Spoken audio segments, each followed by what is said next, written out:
Hello, welcome to alpha Montessori. இது உங்கள் குழந்தைகளுக்காகவே ஸ்பெஷலாக உருவாக்கப்பட்ட யூடியூப் சேனல். இன்னைக்கு நம்ம பார்க்க போகிறதும் மாண்டிசரி டீச்சிங் மெத்தடு தான்.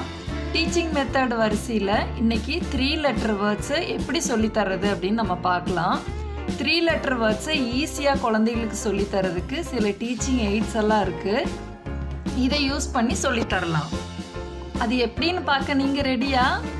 அதுக்கு முன்னாடி இந்த சேனலுக்கு நீங்கள் சப்ஸ்கிரைப் பண்ணலைன்னா சப்ஸ்கிரைப் பண்ணிக்கோங்க. பெல் ஐக்கானையும் ப்ரெஸ் பண்ணிக்கோங்க. டீச்சிங் எய்ட்ஸை யூஸ் பண்ணி சொல்லித்தரதுனால அதுக்கு நல்ல எஃபெக்ட் இருக்குது. அது என்னன்னு பார்த்துடலாம். இந்த 3 லெட்டர் வேர்ட்ஸ் இருக்கு இல்லைங்களா, அட் வேர்ட், ஆன் வேர்ட், ஆக் வேர்ட், ஆப் வேர்ட், அந்த மாதிரி, அதாவது பேட்டு, கேட்டு, ஹேட்டு, ரேட்டு, மேட்டு அந்த மாதிரி வரும் இல்லைங்களா. அதே மாதிரி ஆப் வேர்ட், ஆட் வேர்ட், அதாவது ஆடுங்கிறது வரும், கூட ஃபஸ்ட் லெட்டர் மட்டும் மாறும் இல்லைங்களா, சவுண்டு மாறும். பேடு, டேடு, லேடு, மேடு, பேடு, அது மாதிரி ஃபஸ்ட் லெட்டர் மாறும்போது அந்த வேர்டோட சவுண்டு மாறும் இல்லைங்களா. அந்த மாதிரி வேர்ட்ஸ் எல்லாம் வந்து எவ்வளோ ஈஸியாக சொல்லி கொடுக்கலாம் அப்படிங்கிறத நம்ம பார்க்கலாம். ஃபஸ்ட் லெட்டர் மட்டும் மாறுறதுனால இது டீச்சிங் எய்ட்ஸ் ரொம்ப ஈஸி. பாருங்கள், இப்போ நான் நிறைய செஞ்சு வச்சுருக்கேன். அதில் நிறைய மெத்தட்ஸ் இருக்குது. நம்மளுக்கு எது ஈஸியாக இருக்கோ அதை நம்ம யூஸ் பண்ணிக்கலாம். இது வந்து எல்லாருமே பண்ணுறது தான். இப்போ ஒரு ஃபுல் லெட்டரவே வந்து இந்த மாதிரி ஸ்ட்ரைப்பாக எழுதி வந்து எல்லா வேர்டையும் ஒட்டுக்கா வந்து நம்ம ஸ்டாப்லர் பண்ணிக்கலாம். இந்த மாதிரி நம்ம பண்ணிக்கலாம். இதுவும் ரொம்ப ஈஸி தான். இப்போ இன்னொரு மெத்தட் வந்து என்னென்னா, ஃபஸ்ட்டு வந்து சின்ன சின்ன ஸ்கொயராக நம்ம கட் பண்ணிவிட்டு அதில் செகண்டாக வர 2 லெட்டரும் வந்து எல்லாத்துலேயும் காமனாக வர்றதுனால ஃபஸ்ட் லெட்டரை மட்டும் இந்த ஸ்கொயரில் எழுத போகிறோம். இப்போ L I P lip, S I P sip, D I P dip, ZIP zip. இந்த மாதிரி இப்போ தனித்தனியாக ஃபஸ்ட் லெட்டரை மாற்றி படிக்கும்போது குழந்தைகளுக்கு வந்து அந்த சவுண்டு எதனால் மாறுது அப்படிங்கிற ஈஸியான கான்செப்ட் வந்து புரிஞ்சிடும். பாருங்கள், இது வந்து இந்த மாதிரி தான் கட் பண்ணி வச்சுக்கணும். மேலே ஸ்டாப்லர் பண்ணிக்கணும். சார்ட் பேப்பரில் தான் பண்ணணுங்கிற அவசியம் இல்லை. நீங்கள் வீட்டில் இருக்கிற ஒயிட் பேப்பரில் கூட நீங்கள் பண்ணிக்கலாம். A4 ஷீட்லேயே பண்ணிக்கலாம். இது வந்து பட்டன் வச்சுருக்கேன் நான். பட்டன் வந்து ஸ்டிச் பண்ணும்போது எல்லா சாட்டையும் சேர்த்து தைச்சிட்டிங்கன்னா இந்த மாதிரி ரோல் ஆகாது.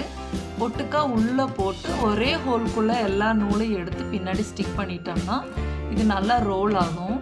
இப்படி ரோல் ஆகி படிக்கும்போது குழந்தைகளுக்கு கொஞ்சம் டிஃப்ரெண்ட்டாகவும் இருக்கும். இப்படி படிக்கும்போது ஒரு ஃபஸ்ட் லெட்டர் மாறும்போதும் அந்த வேர்டோட சவுண்டு மாறுது இல்லைங்களா, அந்த கான்செப்ட் அவங்களுக்கு புரிஞ்சிடும். அப்போ அந்த ஃபஸ்ட் லெட்டரோட சவுண்டு மட்டும் கரெக்டாக தெரிஞ்சுக்கிட்டா போதும். மீதியெல்லாம் அவங்க ஈஸியாக படிச்சுக்குவாங்க. இந்த மெத்தடும் நம்ம ட்ரை பண்ணிக்கலாம். இது வந்து ஸ்ட்ரைப் மெத்தடு. இது ஏற்கனவே நான் வந்து உங்களுக்கு வந்து மேக்ஸுக்கு காட்டியிருக்கேன். நான் இந்த மாதிரி ஸ்ட்ரைப்பை இன்சர்ட் பண்ணிவிட்டு நம்ம சொல்லி கொடுத்துடலாம். BAT bat, CAT cat, HAT ஹேட்டுன்னு சொல்லி தரக்கூடாது. எம்மோட சவுண்ட் வந்து ஆரோட சவுண்ட் வந்து அந்த மாதிரி அந்த சவுண்டை சொல்லி நம்ம வாசிக்க சொல்லி தரும்போது அவங்களே வாசிக்க ஆரம்பிச்சிருவாங்க. இப்போ சவுண்டுங்கிறது ஃபோனிக்ஸ் தாங்க. பாருங்கள், V and van, Pயோட சவுண்ட் வந்து P and pan, and man, F and fan, K and can. அந்த மாதிரி ஃபஸ்ட் லெட்டரோட சவுண்டை சொல்லும்போது ஈஸியாக வாசிக்கிறதுக்கு வந்துடும். இந்த மெத்தட் குழந்தைகளுக்கு ரொம்ப பிடிக்கும். இது வந்து இப்படி ரோல் பண்ணி பார்க்குறது ரொம்ப நல்லாயிருக்கும். இது எப்படி செய்யணுன்னா, இந்த மாதிரி ஸ்கொயர் சார்ட் எடுத்துகிட்டு ஸ்கொயரை வந்து இப்படி ஃபோல்ட் பண்ணிக்கணும்.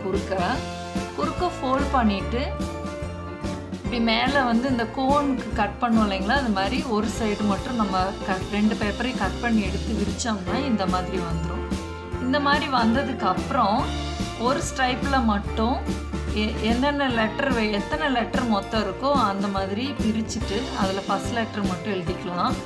மீதி வர 2 லெட்டரையும் வந்து மேலே ஒரு ஸ்ட்ரைப்பில் போட்டு இந்த மாதிரி நான் பட்டனில் போட்டு ஸ்டிச் பண்ணி ஒட்ட வச்சுருக்கேன்.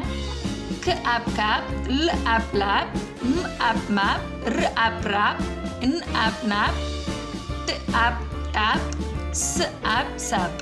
இந்த மாதிரி ஃபஸ்ட்டு ஃபோனிக்ஸ் சொல்லி கொடுத்துட்டோம்னா ஈஸியாக படிச்சுக்குவாங்க. இந்த மாதிரி மெத்தட்ஸ் எல்லாம் வந்து நிறைய 3 லெட்டர் வேர்ட்ஸுக்கு இந்த மாதிரி நம்ம பண்ணி வச்சுக்கலாம். நார்மலாக புக்கில் படிக்கிறத விட இந்த மாதிரி மெத்தடில் படிக்கும்போது அவங்களுக்கு ஈஸியாக அண்டர்ஸ்டாண்ட் ஆகும். புரிஞ்சு படிக்கிறதுக்காக தான் இது. ஏன்னு கேட்டிங்கன்னா ஃபஸ்ட் லெட்டர் ஒரு லெட்டருக்கும் சவுண்டு மாறும்போது அந்த வேர்டோட சவுண்டே மாறுது அப்படிங்கிற கான்செப்ட் அவங்களுக்கு புரிஞ்சிடும். இப்போ லெட்டரோட ஃபோனிக் சவுண்ட்ஸ் நான் சொல்லித்தரல. பேசிக் ஃபோனிக்ஸ் படிச்சுட்டாங்கன்னா அந்த லெட்டரோட சவுண்டு ஒன்று ஒன்று சொல்லும்போது அந்த வேர்டு சவுண்டு மாறும் அப்படிங்கிறத அவங்க தெரிஞ்சுக்குவாங்க. அதை அடுத்த வீடியோவில் நான் போடுறேன். அடுத்த வீடியோவில் சந்திக்கலாம். இந்த வீடியோ உங்களுக்கு பிடிச்சிருந்தா லைக் பண்ணுங்கள், ஷேர் பண்ணுங்கள், ஆல்ஃபா மாண்டிசரிக்கு சப்ஸ்கிரைப் பண்ணுங்கள். அப்போ தான் எங்கள் சேனலில் இருக்கிற எல்லா வீடியோவும் தொடர்ந்து நீங்கள் பார்க்க முடியும். தேங்க்யூ ஃபார் வாட்சிங்.